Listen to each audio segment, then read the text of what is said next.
So hello everyone, I hope आप सब ठीक होंगे। और आज हम कर रहे हैं SSCD 2026 से जो हम सागर से गागर वाली बैच चला रहे थे उसका प्रैक्टिस सेट 5वां। यानी कि आज आपका प्रैक्टिस सेट 5वां खत्म हो जाएगा और आज यानी कि जब 5वां प्रैक्टिस सेट खत्म हो जाएगा तो हम लगभग 100 क्वेश्चन 100 कॉन्सेप्ट जो बिल्कुल नॉन रिपीटिव थे, जो मैंने आपको बताया था कि SSCD एग्जाम्स के लिए सबसे इंपॉर्टेंट होने वाला है, वो आज यहाँ पर जाकर खत्म हो जाएंगे, है ना। आज यानी कि मैं 26 तारीख के दिन ये वीडियो शूट कर रहा हूँ, 27 तारीख से आपकी एग्जाम स्टार्ट हो रही है। तो सभी जितने भी अभ्यर्थी जो SSCD की प्रिपरेशन कर रहे हैं और जो एग्जाम देने आएंगे उन सबके लिए एडवांस में हार्दिक बधाइयाँ कि इस बार आप वर्दी ले लोगे। ठीक है, तो करते हैं हम प्रैक्टिस सेट 5वां स्टार्ट और जल्द से जल्द कुछ ही टाइम में हम ये 20 क्वेश्चन उड़ाकर देखते हैं। ठीक है, तो पहला क्वेश्चन देख लें। पहला क्वेश्चन दे रखा है, वह न्यूनतम संख्या क्या है जिसे 6, 8, 10 से भाग देने पर क्रमशः 4, 6, 8 शेष बचता है ना। देखो जब भी ये क्वेश्चन आया आपका शेषफल का, तो इसमें सबसे पहली कंडीशन क्या है, तो देखो सबसे पहले 6 देखो 8 देखो 10 देने पर क्रमशः 4, 6, 8 क्या आता है, शेष बच रहा है। अब शेष बच रहा है, देखो यहाँ पर क्या आपका 10 और ऑप्शन देखो यदि पीछे अगर 0 आ रहा है तो हम ऑप्शन डायरेक्ट उड़ा सकते हैं, क्योंकि ये तो पूरा कैसे भाग चले जाएगा, 10 से भाग चले जाएगा। इतना आ गया समझ में, ठीक है। तो अब करते हैं 6, 8, 10 से भाग देने वाली संख्या ऐसी कौन सी जो सबसे छोटी है, तो वो निकाल लेते हैं पहले सबसे पहले। तो जब 6, 8, 10 से हम भाग देंगे तो 6, 8 और 10 न्यूनतम की बात करें तो हमको यहाँ पर क्या लेना है, आपको एलसीएम लेना है। क्या लेना है, एलसीएम लेना। अधिकतम रहता है तो हम क्या लेते हैं, यहाँ पर एचसीएफ लेते हैं। तो न्यूनतम में 6, 8, 10 इसका एलसीएम क्या आएगा आपका, तो 6, 8, 10 का एलसीएम कितना आएगा आपका, 120 आएगा। तो 120 नंबर की वो संख्या ऐसी है जो 6 से भी भाग चली जाएगी पूरी, 8 से भी भाग चले जाएगी और 10 से भी भाग चले जाएगी ना, यानी कि इसका एलसीएम कितना आया, 120 आया। लेकिन हमको क्या बताया यहाँ पर, कौन सी कंडीशन बताइए कि जब हम इससे भाग देंगे तो आपकी शेषफल बचेगा वो 4, फिर एक कंडीशन बचेगा 6 और एक कंडीशन में क्या बचेगा, 8 बचेगा। इतना आगे समझ में। देखो तो देखो जब हम 6 से भाग देंगे तो आपका जो डिफरेंस रहेगा वो कितना आ रहा है यहाँ पर 4, यानी कि इसका डिफरेंस कितना आ रहा है 2। वैसे हम 8 से देंगे तो इसका क्या आ रहा है, शेषफल 6 बच रहा है, यानी कि यहाँ पर भी किस कंडीशन आ रहा है, 2 कंडीशन आ रहा है। जब हम 10 से भाग दे रहे हैं तो यहाँ पर जो आपका बच रहा है शेषफल वो कितना बचेगा आपका, यहाँ से 8 बच रहा है, यानी कि इसका भी डिफरेंस कितना आया, 2। तो जब भी ये डिफरेंस आए तो इस डिफरेंस को चुपचाप यहाँ से उठाओ और यहाँ से इसमें क्या कर दो, माइनस करना है। क्या करना है, माइनस करना है। तो 120 में से जब हम 2 करेंगे यानी कि जो हमारा आंसर आया आप 118, यानी कि 118 नंबर की संख्या वो ऐसी है जब आप 6 से भाग दोगे तो 4 इसका रिमाइंडर बचेगा। 118 का जब 8 से भाग दोगे तो कितना बचेगा, 6 बचेगा। वहीं अगर 118 का आप 10 से भाग दोगे कितना बचेगा, 8 बचेगा। यानी कि 118 नंबर की संख्या वो वाली संख्या है इन चारों में से न्यूनतम संख्या वो है जो भाग देने पर आपका ये शेषफल बचाएगी। ठीक है, आगे समझ में। करते हैं हम अगला क्वेश्चन। अगला क्वेश्चन क्या दे रखा है, 2 अंकों की एक संख्या में जब 36 जोड़ दिया जाए तब उस संख्या के अंक आपस में अदला बदली हो जाते हैं। संख्या का दहाई अंक इकाई अंक का आधा है। देखो अब यहाँ से क्वेश्चन दे रखा है हमको इंटरचेंज वाला, यानी कि अदला बदली वाला, है ना। यानी कि 2 अंकों की एक संख्या, 2 अंक है, मान लो एक, मान लो अपने 1 से और एक क्या है, वाई है। जब इसमें हम क्या जोड़ देंगे, 36 जोड़ देंगे। कितना जोड़ देंगे, 36 जोड़ देंगे, तब उस संख्या के अंक आपस में क्या हो जाएंगे, बदल जाएंगे। यानी कि पहले नंबर पर वाई आ जाएगा और दूसरे नंबर पर क्या हो जाएगा, एक्स आ जाएगा। अब इसमें एक कंडीशन हमको क्या दे रखी है कि दहाई अंक इकाई अंक का आधा है, यानी कि जो दहाई अंक है ये इकाई अंक यानी कि 1 हो और इसका रेशो कितना होना चाहिए, आधा। सॉरी, ये जो कंडीशन दे रखी है हमको ये 1:2 में देगी, यानी कि इकाई अंक का कितना होना चाहिए, आधा, यानी कि 1:2 एक्स और वाई का यहाँ पर रेशियो आएगा। ठीक है, तो ये ऐसे वाले क्वेश्चंस को हम कहाँ से उड़ाते हैं, तो ऐसे वाले क्वेश्चंस को ध्यान रखना। हम देखते हैं यहाँ पर ऑप्शन में, देखो 84 है ना, 84 का उल्टा करने कितना आएगा, 48 आएगा। यानी कि मूल संख्या हमको पता नहीं, तो मूल संख्या तो ऑलरेडी यही है आपकी। तो देखो इसमें जो दहाई का है वो इससे क्या है, 2 गुना है, यानी कि ये तो ऑप्शन हो ही नहीं सकता। अब बात करते हैं हम 48 पर। 48 में यदि हम 36 जोड़ेंगे कितना आएगा आपका, 48 8 और से 14, यानी कि यहाँ पर बचा 8 और फिर क्या हो जाएगा, सॉरी 48 में 36 जोड़ेंगे तो 8 और से 14 का 4 आएगा, हासिल आएगा 1, यानी कि हो जाएगा 84। यानी कि जब 48 में हम 36 जोड़ेंगे तो ये क्या हो जाएगा, उल्टा हो जाएगा। और यहाँ पर हमको पता है मूल संख्या जो है ये क्या 2 गुना है इसका, है ना, यानी कि 1:2 में आ गई एक्स और भाई की वैल्यू। जब इसमें हमने कितना जोड़ा, 36 जोड़ा, तो ये क्या बन गया, भाई और एक्स बन गया। ठीक है, आगे समझ में।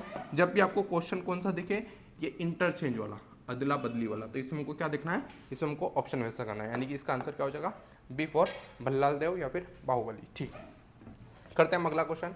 अगला क्वेश्चन देख रहे हैं हम, क्वेश्चन नंबर 3। तो find the value of the following, निम्नलिखित का मान ज्ञात कीजिए। तो ये हमको इतना सिंप्लीफिकेशन करके हमको ये मान बताना है। तो करते हैं इसका भी फटाफट क्वेश्चन। देखो क्या दे रखा है, 3/9 की पावर -9 इंटू 9/3 -6 इंटू 1/8 -3 और इन सब का होल ब्रैकेट कितना दे रखा है, -5 दे रखा है। ठीक है, तो देखो सबसे क्वेश्चन पहले उड़ाते हैं। तो 3 एकम 3 और 1 3 तिया 9, ये एक बार में जाएगा और 3 तिया 9 बार में, इधर कुछ नहीं कट रहा है। यानी कि अब इसका पूरा सिंपल, अब यहाँ पर मैं लिख रहा हूँ तो ये कितना बच रहा है, 1/3 होल कितना है, -9 बच रहा है। ठीक है, फिर ये वापस इंटू में यहाँ से कितना बच रहा है 3 और इसकी पावर कितनी दे रखी है -6 और ये कितना बच रहा है 1/8 बच रहा है। 1/8 जब ये ऊपर जाएगा है ना, इसको चेंज कर रहे हैं। यानी कि जब चेंज करते हैं तो मैंने उस दिन कंडीशन बताई कि ए को हम क्या लिख सकते हैं 1/a, जब इसको ऊपर ले जाएंगे तो हम कितना लिखेंगे a-1 लिखते हैं। इतना आ गया समझ में। ठीक है, यहाँ तक तो किसी को डाउट नहीं है। जब भी 1/8 हो इसको ले जाएंगे माइनस में, यानी कि ऑलरेडी नीचे ही है। जब ये ऊपर जाए यानी कि क्या हो रहा है, इसमें रेसिप्रोकल हो रहा है। यहाँ की कंडीशन ये हो रही है, नीचे ऊपर की कंडीशन नीचे रेसिप्रोकल होगा, यानी कि ये क्या हो जाएगा 8 की पावर कितनी हो जाएगा, यहाँ पर 3 हो जाएगा। इतना आ गया समझ में। ठीक, अब यहाँ से करते हैं और इसका होल जो ब्रैकेट चल रहा है, होल ब्रैकेट बड़ा ब्रैकेट, उसमें क्या -5 चल रहा है, ये तो चल नहीं देते।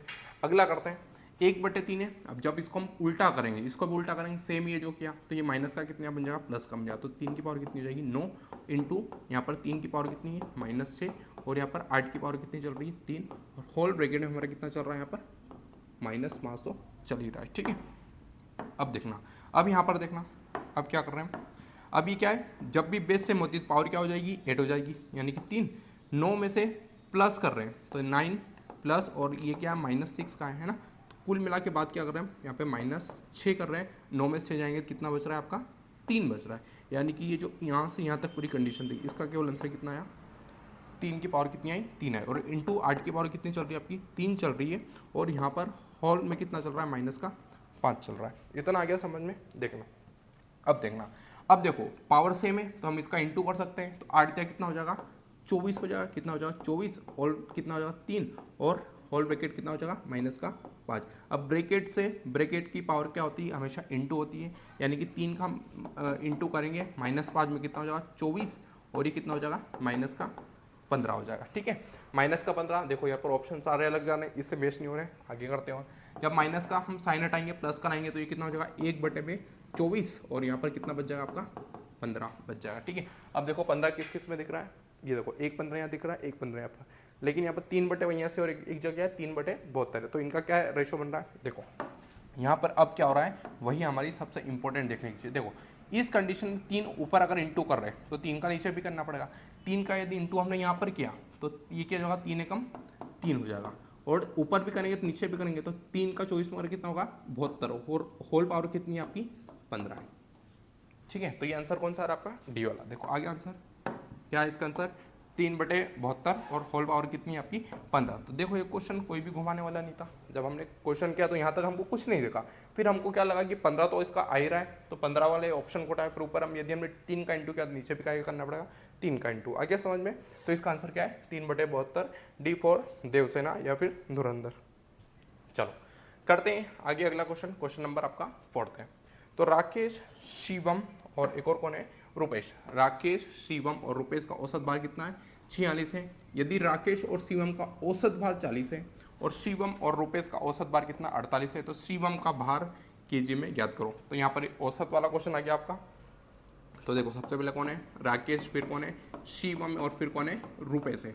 इनका औसत भार यानी कि बटे में 3 रहेगा और औसत भार इन्होंने कितना दे रखा है 46 दे रखा है। ठीक है, यदि हम इसका कुल निकालेंगे तो बटे की चीज़ क्या रहती है वो हम उसको हटा देते हैं, बटे की चीज़ सारी हटा देते हैं और जो बटे का गया वो यहाँ पर गुणा 3 हो जाएगा। यानी कि कुल मिला के आंसर कितना का तो 46 का हम कितना करने हैं 3 गुना कर रहे हैं। कितना कर रहे हैं 3 गुना, तो 6 8 का 8 हासिल आएगा 1 4 3 12 और 1 13।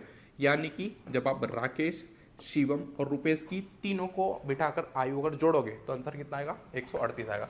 अगली कंडीशन क्या दे रखा है कि राकेश और शिवम का औसत भार कितना दे रखा है 40, यहाँ पर 2 है तो इनका टोटल कितना आ जाएगा किसका राकेश और शिवम का कितना आ जाएगा 40 दूना कितना हो जाएगा 40 दूना कितना हो जाएगा 80 हो जाएगा।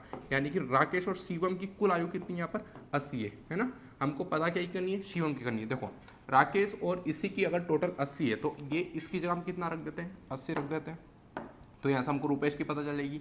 ठीक है, तो रुपेश की यदि हमको पता करना है तो 138 तो इनकी टोटल है इसे और इसमें से हम राकेश और शिवम की माइनस कर देंगे 80। यहाँ पर आंसर कितना बचेगा ये बचेगा आपका 8 बचेगा।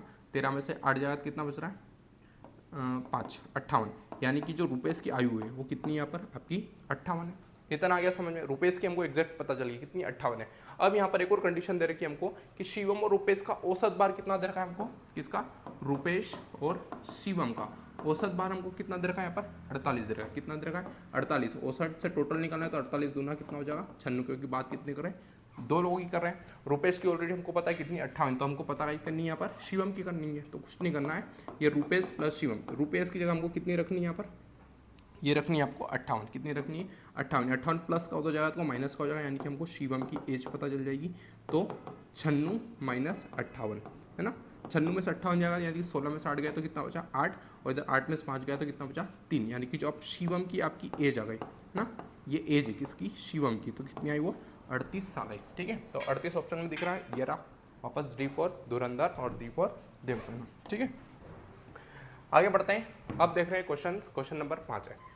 क्वेश्चन थोड़ा है, उत्तरी गोलार्ध पर स्थल भाग व पानी का अनुपात 3:2 है और दक्षिणी गोलार्ध पर यह अनुपात 1:3 है। तो संपूर्ण पृथ्वी पर स्थल भाग और पानी में अनुपात ज्ञात कीजिए। देखो यहाँ पर आ गई अब आपकी पृथ्वी आ गई है ना, तो उत्तरी गोलार्ध, अब आपको पता है कि पृथ्वी जो रहती है संपूर्ण पृथ्वी, उसके दो भाग रहते हैं। ये कुछ बना दी मैंने पृथ्वी, और यहाँ से बना दी मैंने एक रेखा। इस रेखा को हम क्या बोलते हैं, इसी को बोलते हैं 0 डिग्री, या फिर इसी को बोलते हैं इक्वेटर, इसी को बोलते हैं भूमध्य रेखा, विषुवत रेखा, इक्वेटर लाइन, जो भी बोलते हो 0 डिग्री। इससे जो ऊपर वाला रहता है वो कौन सा भाग रहता है आपका, उत्तरी भाग। कौन सा रहता है, उत्तर भाग। और इससे नीचे वाला कौन सा रहता है आपका, दक्षिणी भाग, है ना। ये देखो थोड़ा सा मैं ज्योग्राफी पढ़ा सकता हूँ, यहाँ पर पढ़ रहा हूँ। तो उत्तरी भाग दक्षिणी भाग, जब इसको हम लाइन से डिवाइड करते हैं, यानी कि एक बॉल को जब हम बीच में से कट कर रहे हैं, यानी कि जो पृथ्वी आपकी सर्कल है उसको बीच में से कट कर रहे हैं, तो ऊपर का हिस्सा नीचे का हिस्सा ये दोनों बराबर में बैठेंगे। इतना आ गया समझ में, यानी कि उत्तर का अभी जो हिस्सा वो अपने आप में क्या है 100% है, और दक्षिण का जो हिस्सा है वो अपने आप में क्या है 100% है। इतना आ गया समझ में। अब देखो यहाँ पर इन्होंने दो कंडीशन बताई है कि यहाँ पर एक क्या रहेगा भाग रहेगा, वो रहेगा स्थली। कैसा रहेगा, स्थल का भाग रहेगा, और एक रहेगा आपका पानी का भाग। इतना आ गया समझ में। और दोनों यहाँ पर भी, एक ऊपर रहेगा स्थल का भाग और नीचे कौन सा रहेगा आपका पानी का भाग। देखो यहाँ पर फिक्स क्या है, उत्तर का भाग पूरा फिक्स है, दक्षिण का भाग फिक्स है, लेकिन यहाँ पर स्थल और पानी का कोई फिक्स नहीं है। आपने देखा होगा है ना, क्योंकि ऊपर हो सकता है पानी ज़्यादा हो, नीचे हो सकता है पानी कम हो, है ना। तो स्थल और पानी का नीचे भाग अलग होगा। ठीक है, तो देखो जब हम बात कर रहे हैं उत्तर की, कहाँ की बात कर रहे हैं, उत्तर की, तो उत्तर में भी दो चीज़ें, एक है आपका स्थल और एक कंडीशन में कौन सा आपका पानी है।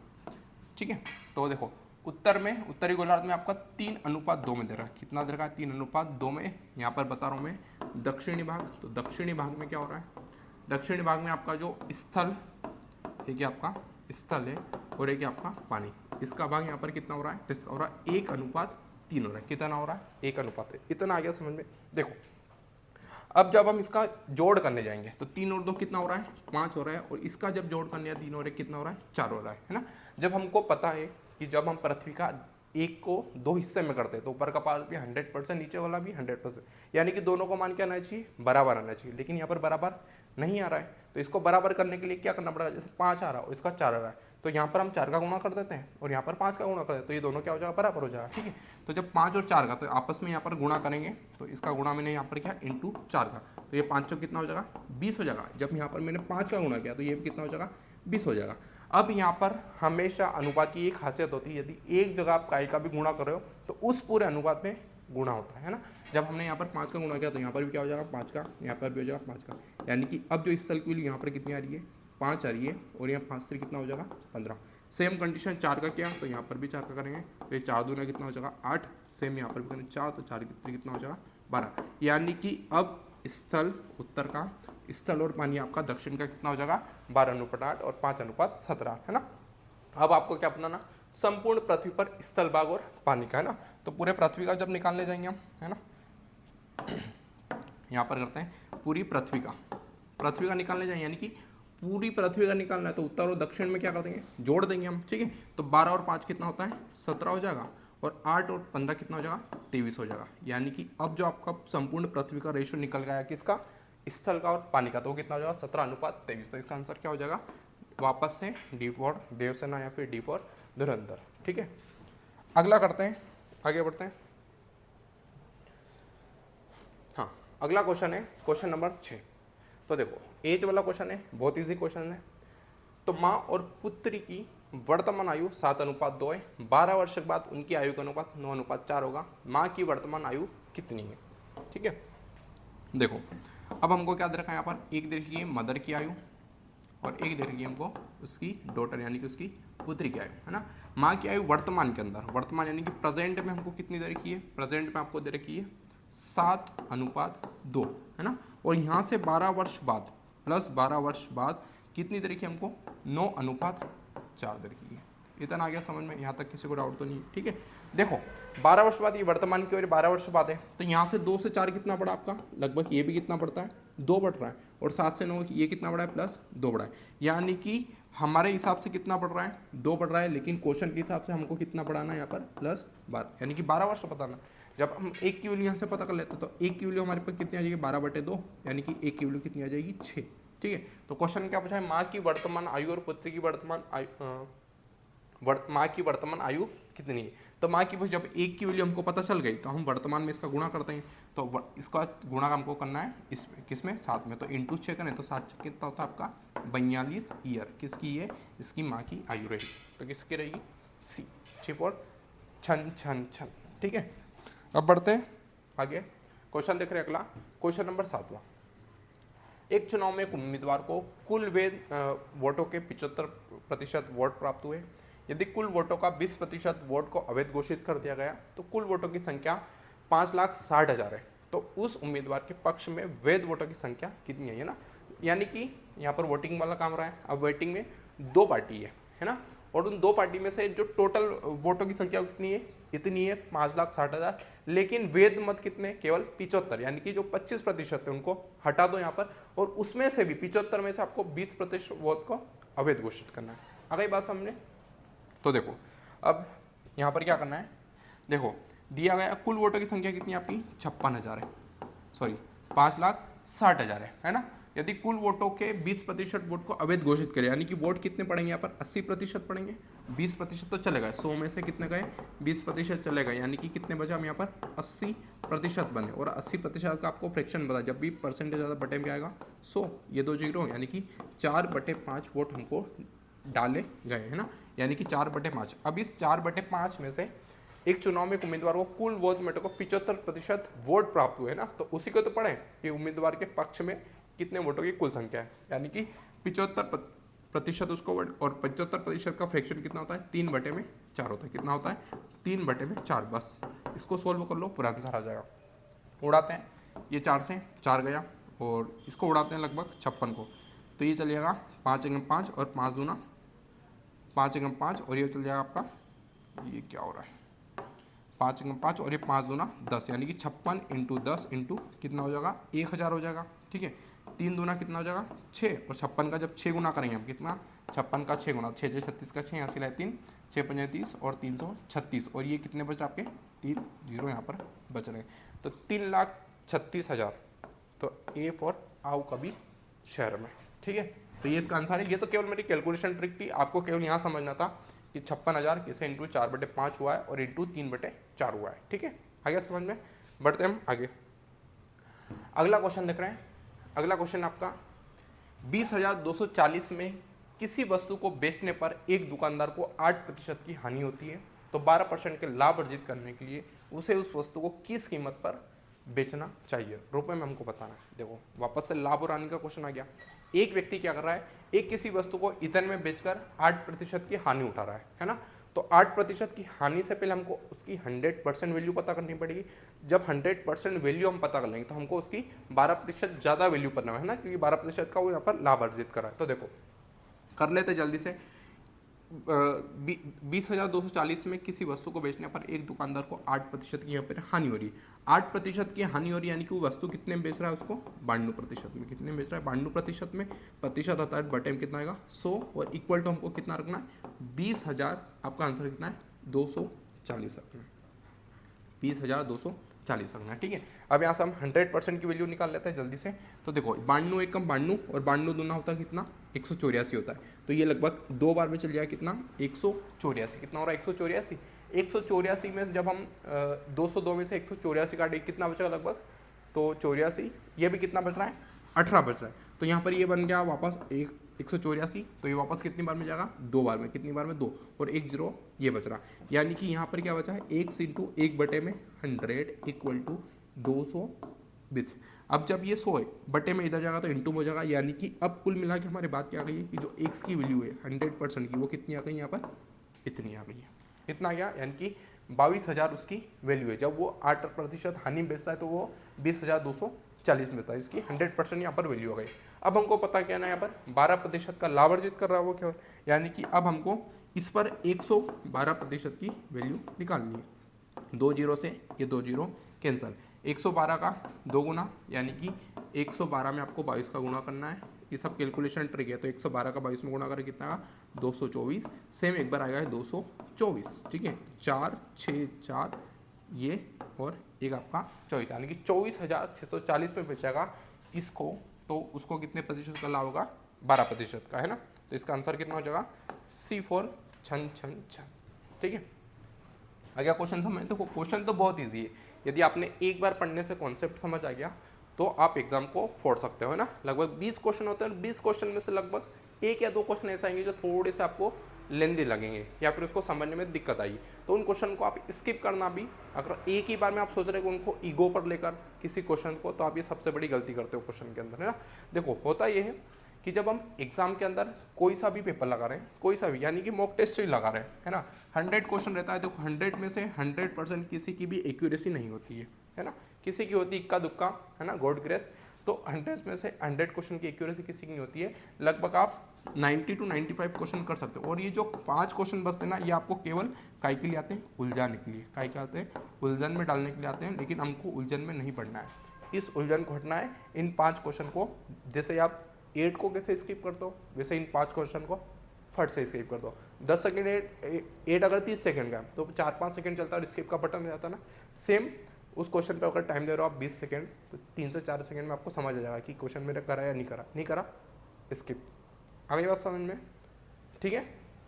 चलो करते हैं हम आगे, अगला क्वेश्चन है, हाँ क्वेश्चन नंबर 9 है। तो एक दुकानदार अपने ग्राहक को छूट की 3 योजनाएं प्रदान करता है ना, ये 3 योजना आपको दे रखी है, 3 योजना दे रखी है आपको, क्वेश्चन निम्नलिखित किस योजना में न्यूनतम छूट प्रतिशत प्राप्त होगा, यानी कि अब हमको यहाँ पर सबसे कम क्या पता करना है, आपको छूट प्रदान करना है, ठीक है। तो देखो पहली कंडीशन क्या दे रखी है, पहली कंडीशन दे रखी है कि 24% और 27% की 2 क्रमिक छूट दे रखी है। तो 2 क्रमिक छूट की बात जब करते हैं तो हम यहाँ पर सक्सेसिव डिस्काउंट वाला कॉन्सेप्ट लगा लेते हैं, कौन सा है, A+B और -AB/B कितना आएगा, 100, है ना। तो ये करते हैं, तो A के आपका 24, फिर प्लस क्या है 27 और -24 इंटू 27 और बटे में कितना आएगा आपका 100। इसको निकालते हैं, 24 और 27 कितना हो जाएगा आपका, 7 4 11 1 हासिल आएगा, कितना बचेगा 51, इतना आ गया समझ में, कितना बचा 51। 24 का जब हम 27 में गुणा करेंगे तो कितना हो जाएगा, 24 का 27 में करेंगे तो कितना हो जाएगा, 7 दूनी 14 और 2 16, 24 दूना 48, तो ये 8 और 6 तो 4 हासिल आई, 4 5 6, 2 पॉइंट है, यानी कि 6.48 आया, कितना 6.48 आया। जब इसका माइनस करेंगे तो 51.00 में थे, 100 कर लेते हैं यहाँ पर 51.00, 6.48 में हमको माइनस करना है। 10 में से 8 जाएंगे कितना बच रहा है 2, इधर 9 में से 4 जाएगा तो कितना बचेगा 5, इधर बचेगा आपका 10 में से 6 जाएगा तो बचेगा 4, और इधर कितना है 44.52, यानी कि इसकी टोटल जो छूट आएगी आपकी किसकी, पहली कंडीशन की, वो कितनी आ रही है 44.52%। इतना क्या समझ में। दूसरा क्वेश्चन देखो, कॉन्सेप्ट बताने का मेरा मकसद यही था, ये क्वेश्चन डालने का।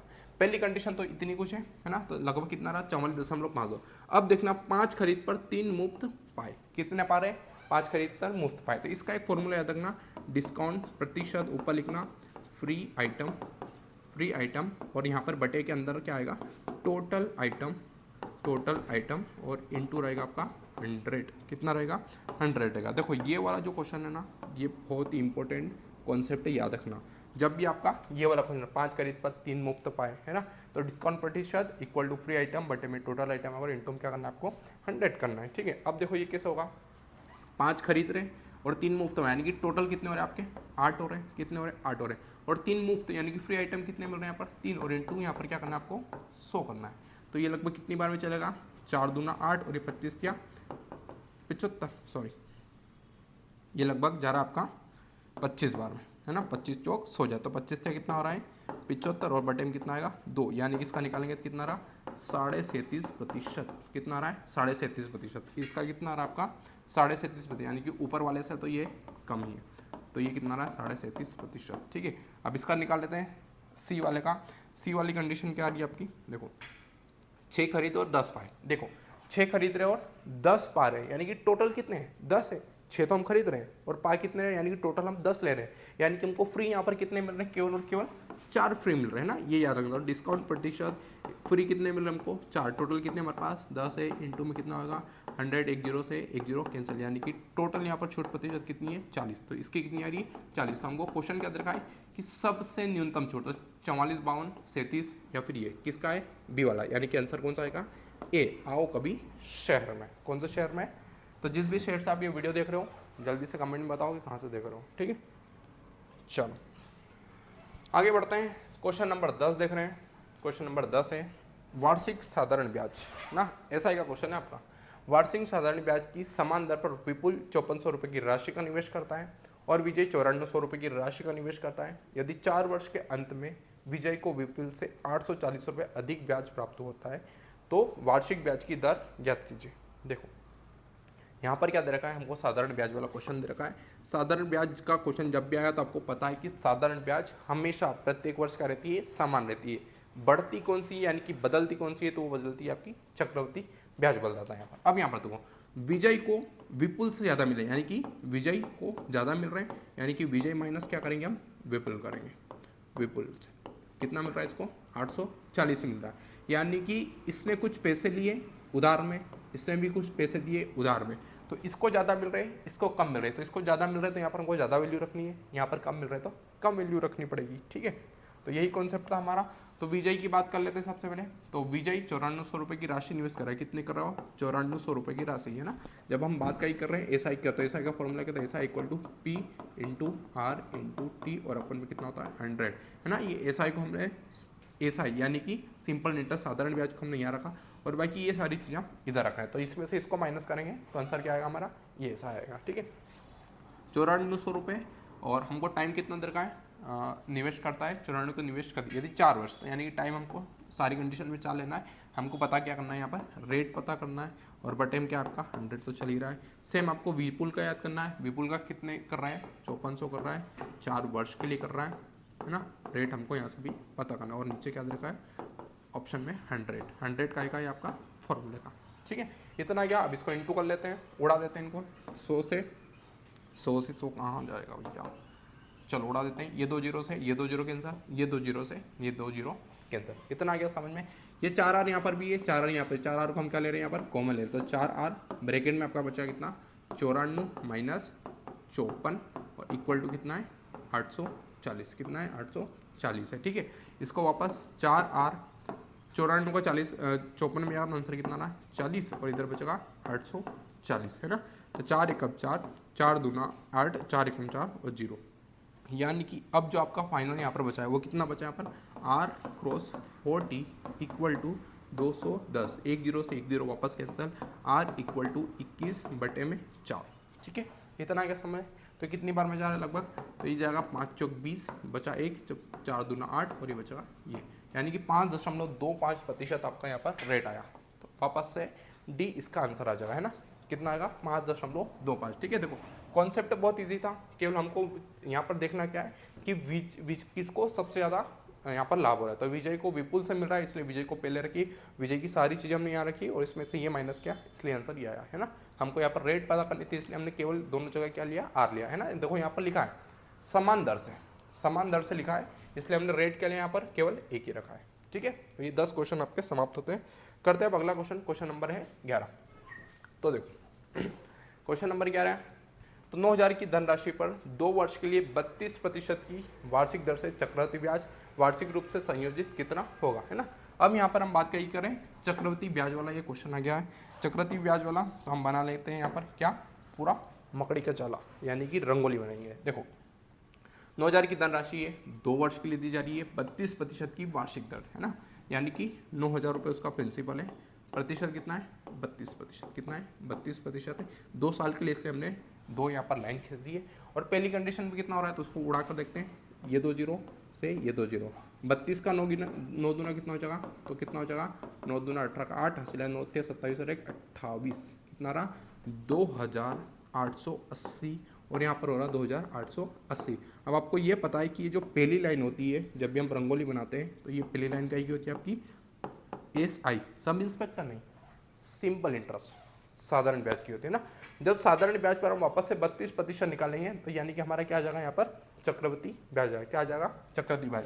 तो यहाँ पर वापस लगाना हमको किसका? 32% लगाना है। 1 जीरो से 1 जीरो कैंसिल, 228 में जब 32 का गुणा करेंगे तो यहाँ पर क्या आ जाएगा आपका? चक्रवृद्धि ब्याज आ जाएगा। यानी कि ये जो पूरी कंडीशन यहाँ से यहाँ तक रहने वाली है, इन सबको प्लस करेंगे, इसमें इसको प्लस करेंगे, जब ये प्लस हो गया उसको इस कंडीशन में प्लस करेंगे तो यानी कि हमारा क्या आ गया? टोटल चक्रवृद्धि ब्याज आ गया।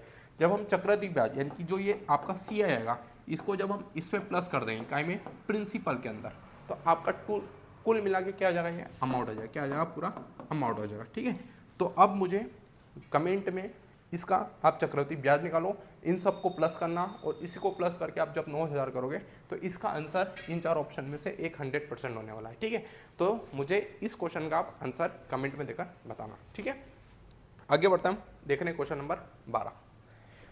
क्वेश्चन नंबर 12, तो क्वेश्चन नंबर 12 कौन सा है?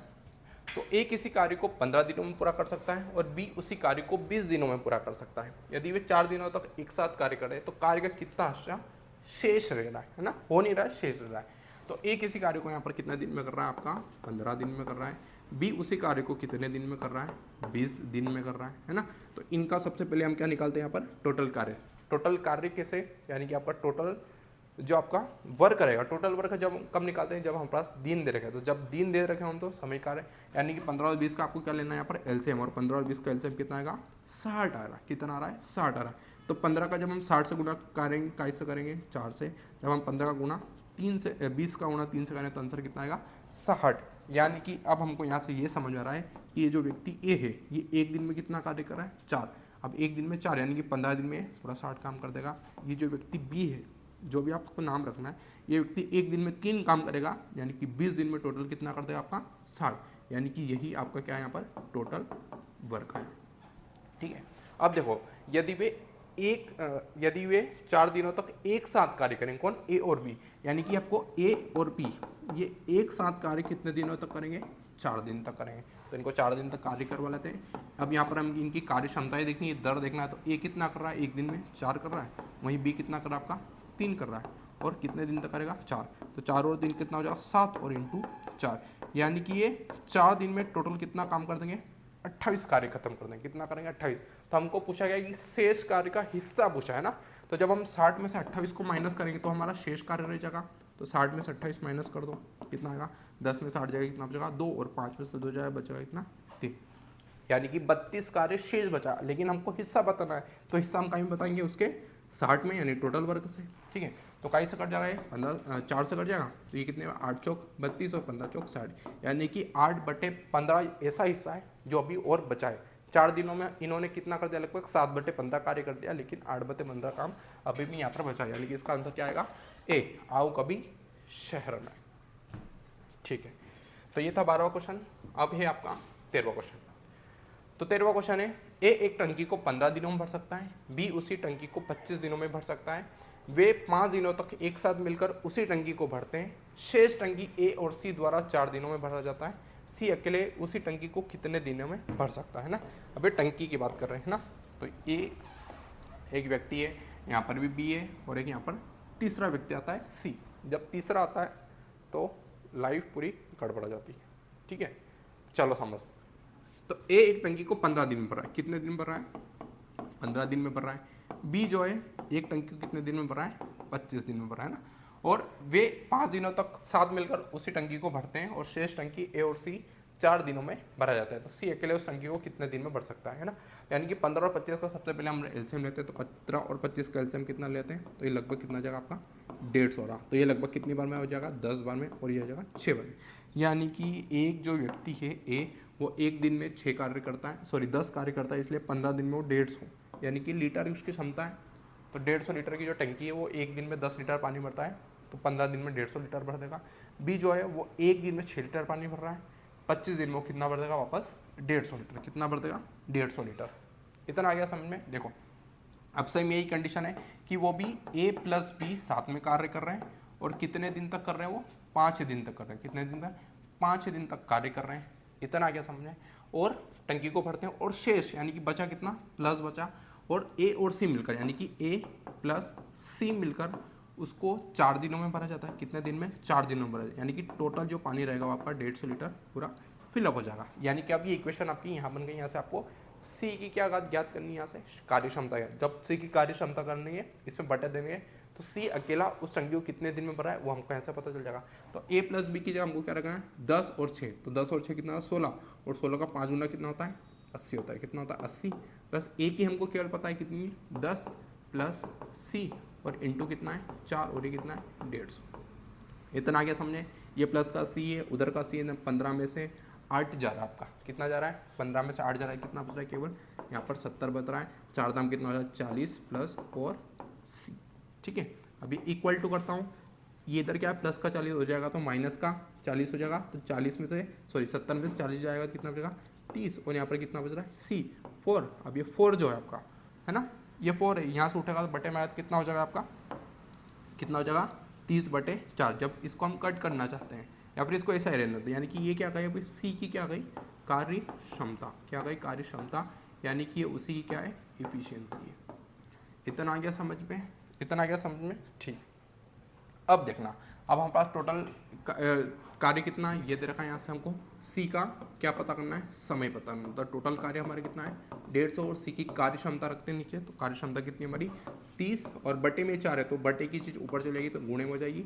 ये एक बार में जा रहा है, ये जाएगा आपका 5 बने 5 जो कितना हो जाएगा 20। यानी कि सी को एक टंकी को भरने में कितना टाइम लगने वाला है, 20 दिन लगने वाला है। ठीक है, तो इसका आंसर हो जाएगा C4। हाँ वही जो आप सोच रहे हो।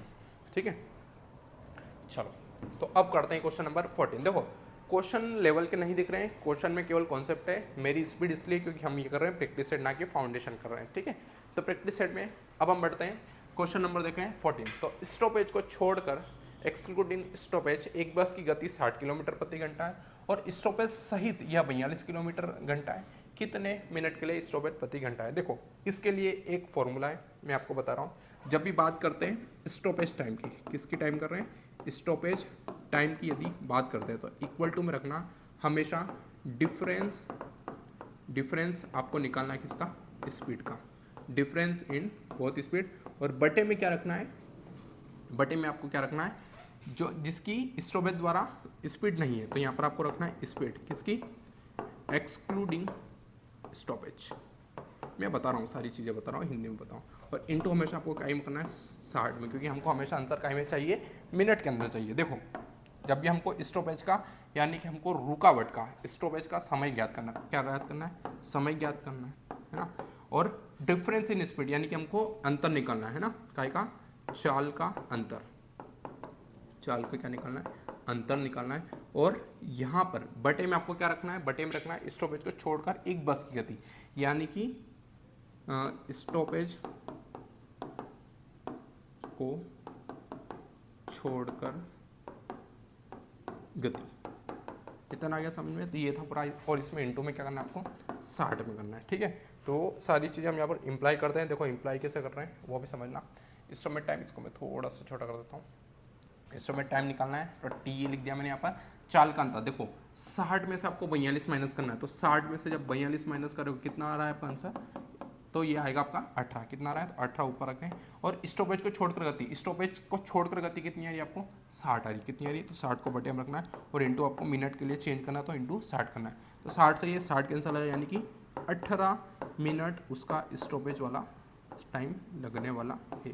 ठीक है, तो इसका आंसर क्या हो जाएगा, बी फॉर बम बम भोले। ठीक है, तो इसका आंसर हो जाएगा क्वेश्चन 18।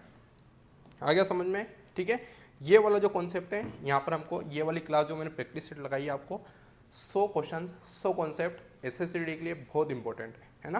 तो इसलिए मैं आपको यहाँ पर कॉन्सेप्ट समझा रहा हूँ, है ना। तो एक एक कॉन्सेप्ट को देख लेना, ठीक है। यदि आप पहली बार ये वीडियो देख रहे हो तो इससे पहले भी मैंने 4 कॉन्सेप्ट की वीडियो बना दी है ना, प्रैक्टिस सेट 4 करवा दी है, उसमें 80 कॉन्सेप्ट है, तो केवल इतना आप 100 कर लेंगे ना, 100% मैं लिख के दे रहा हूँ, एक भी क्वेश्चन आपका बाहर नहीं जाने वाला है, ठीक है। चलो क्वेश्चन नंबर आप देख रहे हैं यहाँ पर 15। तो 15, 600 मीटर लंबी एक रेलगाड़ी विपरीत दिशा में चल रहे एक व्यक्ति को 20 सेकंड में पार करती है। यदि रेलगाड़ी की चाल व्यक्ति की चाल की 5 गुना है तो रेलगाड़ी की चाल कितनी है? देखो इधर देखना सभी, देखो यहाँ पर क्या बताया कि 600 मीटर लंबी एक रेलगाड़ी है, यानी कि हमको रेलगाड़ी की क्या बता दी है, उसकी दूरी बता दी है। तो रेल क्या लिखे, ट्रेन की डिस्टेंस लिख देता हूँ, ट्रेन की डिस्टेंस आपकी कितनी है यहाँ पर 600 मीटर है। अब देखो यहाँ पर एक कंडीशन क्या दे रखी है कि वो विपरीत दिशा में जा रही है। जब भी समान दिशा में कोई चीज़ जाती है तो हम क्या करते हैं यहाँ पर प्लस करते हैं, और जब भी कोई चीज़ें विपरीत दिशा में जाती है हम क्या करते हैं यहाँ पर माइनस कर रहे हैं, है ना। यानी कि सॉरी, समान दिशा में हम क्या करते हैं, उल्टा हो गया ना, ये माइनस करते हैं और ये करते हैं हम क्या, प्लस करते हैं। इतना आ गया समझ में। देखो तो 600 मीटर लंबी एक रेलगाड़ी विपरीत दिशा में चल रहे हैं, एक व्यक्ति को 20 सेकंड में पार कर रही है। यानी कि अब जो हमको स्पीड निकालनी पड़ेगी, स्पीड में क्या आएगा, हमको ट्रेन की स्पीड प्लस उस मेन की स्पीड को यहाँ पर क्या करना है, प्लस करना है ना। अब देखो यहाँ पर क्या दे रखा है, यदि एक रेलगाड़ी की चाल व्यक्ति की चाल की 5 गुना है, यानी कि ट्रेन की जो स्पीड दे रखी है वो मेन की स्पीड से कितना है, 5 गुना ज़्यादा है। यानी कि यदि एक है तो ये इससे 5 गुना, यानी कितनी हो जाएगी, 5 हो जाएगी, ठीक है। इसको मैं मान लेता हूँ यहाँ पर x मान लेता हूँ, तो ये कितनी हो जाएगी, 5x हो जाएगा। इतना आ गया समझ में, यहाँ तक किसी को डाउट तो नहीं है, ठीक है। अब बस इसी चीज़ को हम यहाँ पर लगा देते हैं इसके अंदर, क्योंकि हमको यहाँ से क्या पता करना है, रिलेटिव स्पीड पता करना है सारी, यानी कि स्पीड पता हो जाएगी। तो 5x + x कितना हो जाएगा, 6x, यानी कि स्पीड की वैल्यू हमारे पास कितनी आ गई है, 6s। डिस्टेंस हमको ये दे रखा है और हमको टाइम कितना बता रखा है यहाँ पर, 20 सेकेंड बता रखा है। बस स्पीड वाले फॉर्मूले हम रख देते हैं, speed equal to distance upon में टाइम। स्पीड हमको कितना दे रखा है, 6x दे रखी है, डिस्टेंस हमको 600 दे रखी है, और बटे में कितना है, 20 है। तो ये एक बार में चल जाएगा, ये चल जाएगा लगभग 100 बार में, ये चल जाएगा 1, यानी कि ये चल जाएगा 5, यानी कि जो x की वैल्यू है वो कितनी आ गई हमारी, 5 आ गई, ठीक है। तो यही वैल्यू उठा के हम यहाँ पर रख देते हैं तो हमको ट्रेन की स्पीड पता चलेगी और मेन की स्पीड भी पता चल जाएगी, ठीक है। तो ट्रेन की स्पीड ही पता करनी है, तो ट्रेन में x की वैल्यू 5 पर रखेंगे, यानी कि ट्रेन की स्पीड जो है वो 5 1 से, जब हम x को हटाएंगे और इंटू में वापस 5 रखेंगे, यानी कि कितना रहा, 25 आ रहा, और ये 25 कितना आएगा, मीटर पर सेकेंड में आएगा, है ना। और हमको क्वेश्चन आंसर देखो काय में चाहिए, किलोमीटर प्रति घंटे में।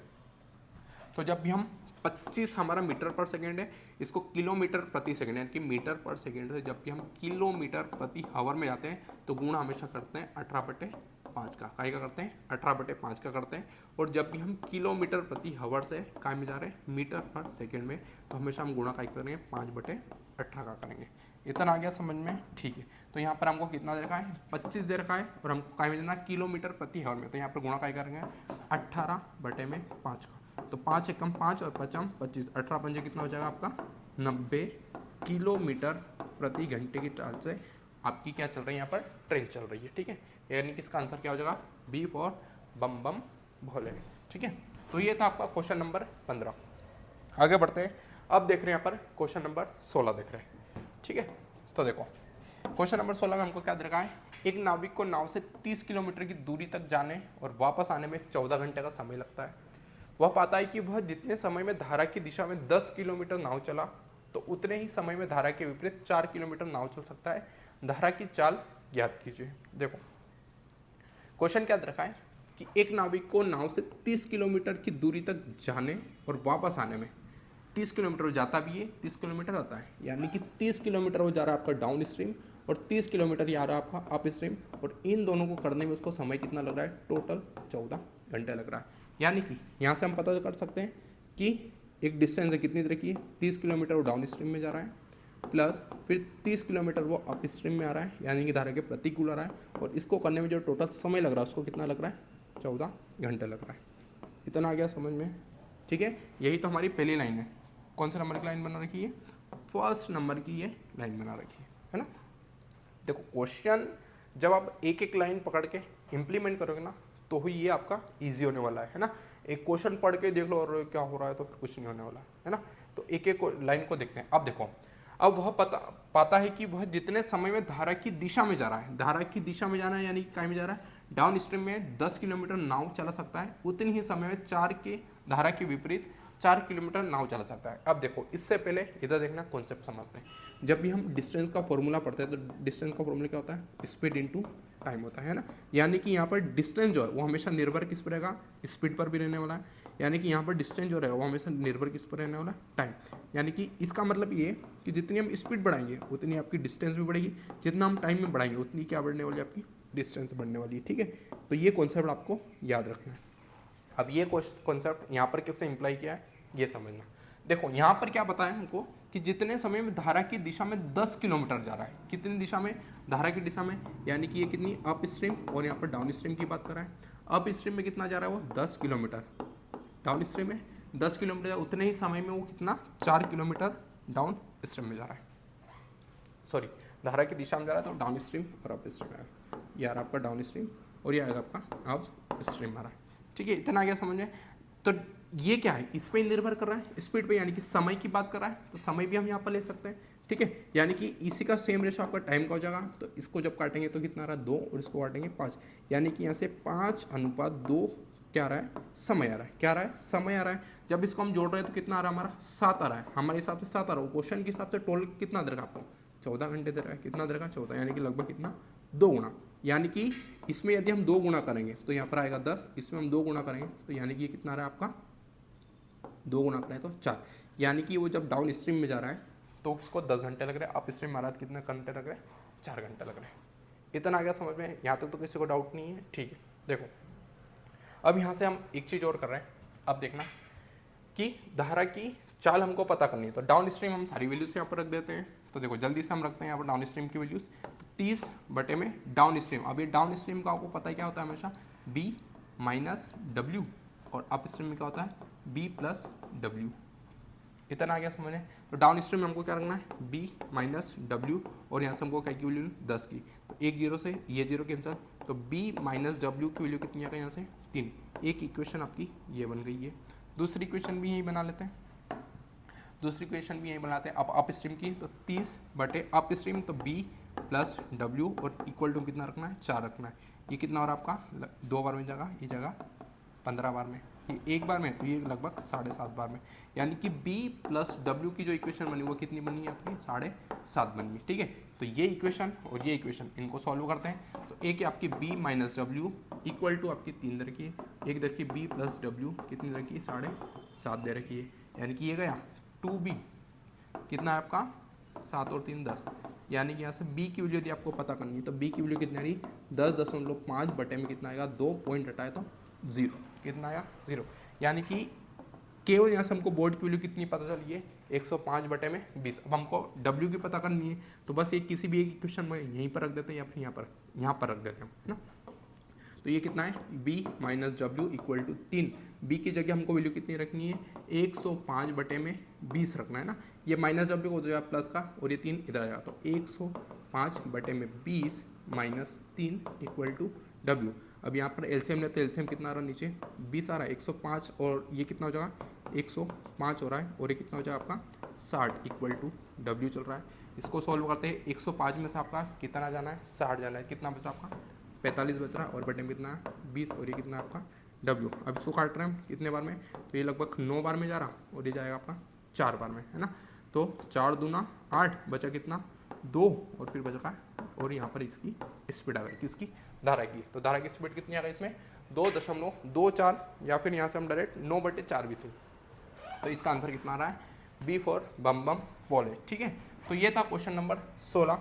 अब आगे बढ़ रहे हैं, क्वेश्चन नंबर 17 नंबर का देख रहे हैं।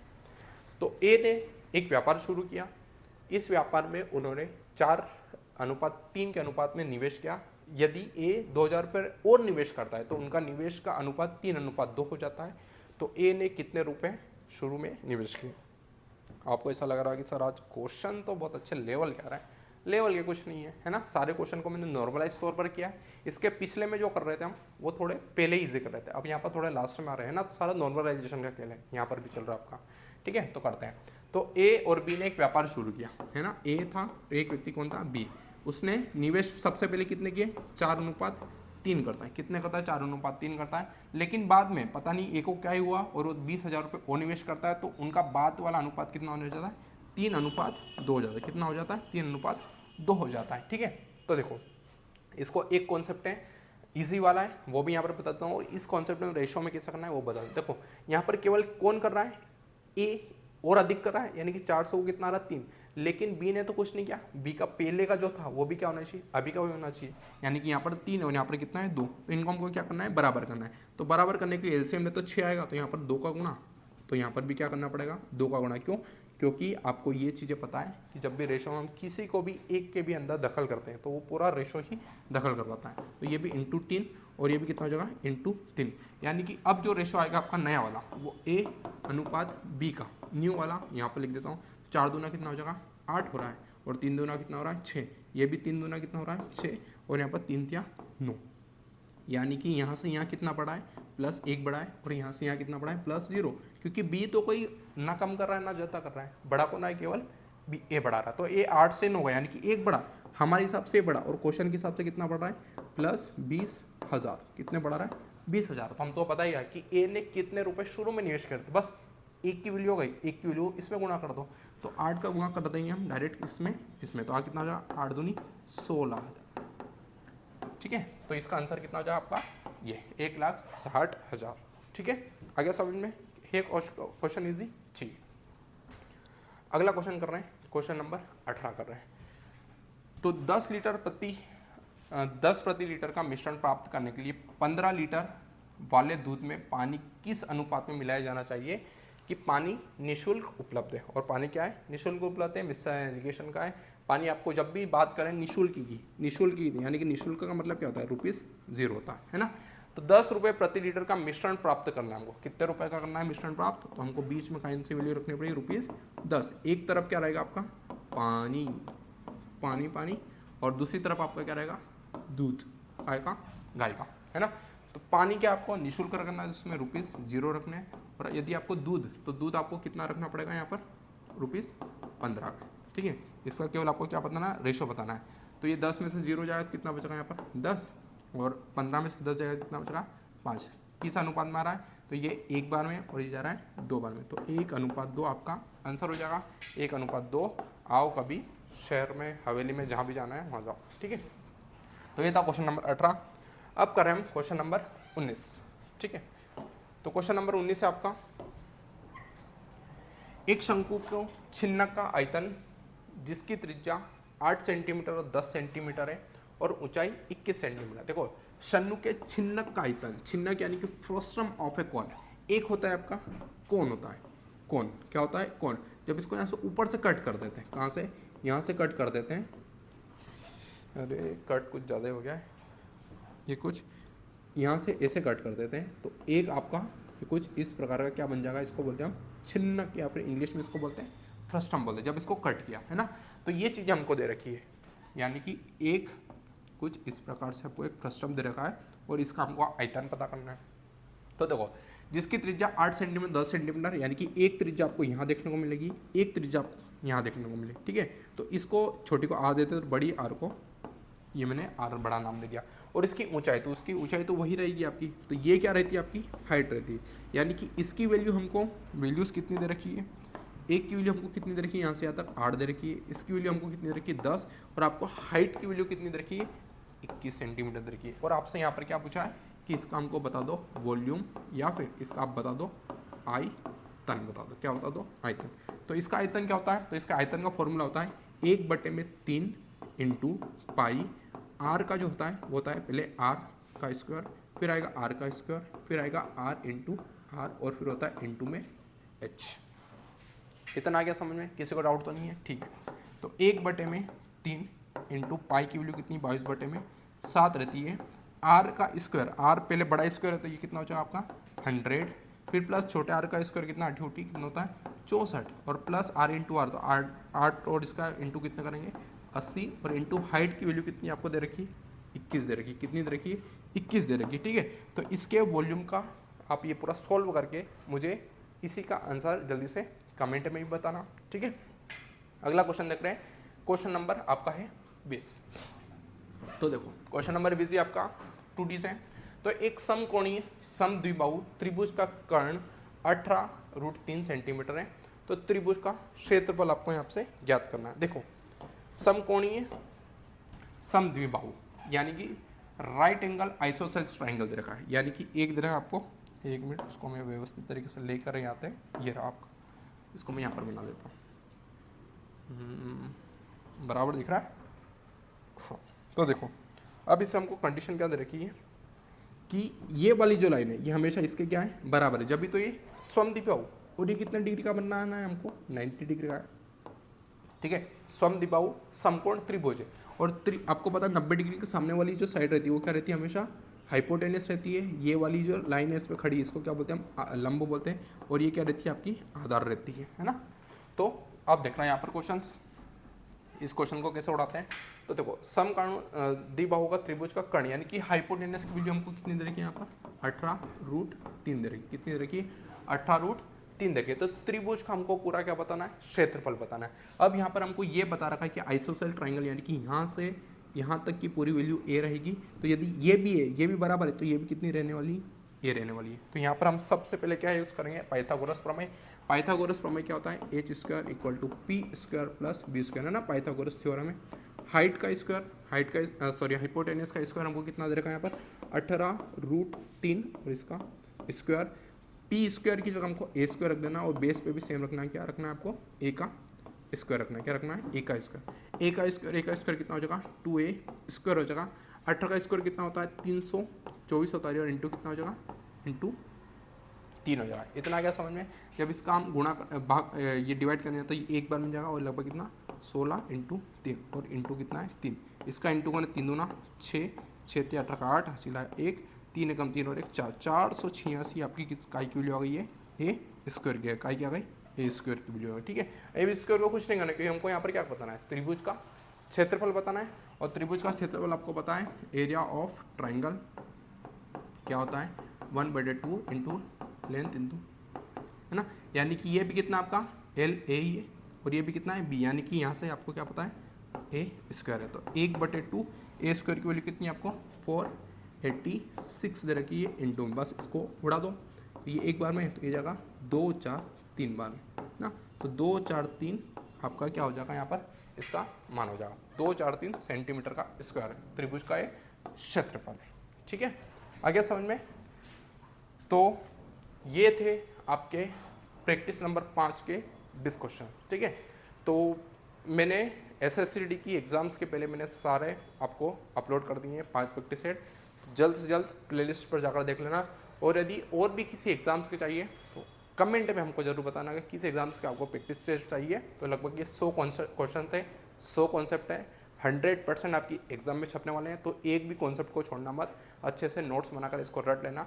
नोट्स मैंने इसके सारे PDF के तौर पर टेलीग्राम पर दे दिए, और टेलीग्राम जो है उसका मैंने डिस्क्रिप्शन के अंदर लिंक दे रखा है, तो वहाँ से आप जुड़ जाना, 5 PDF वहाँ से डाउनलोड कर लेना, ठीक है। तो आज के लिए इतना ही, मिलते हैं अगले वीडियो में। जय हिंद, जय भारत।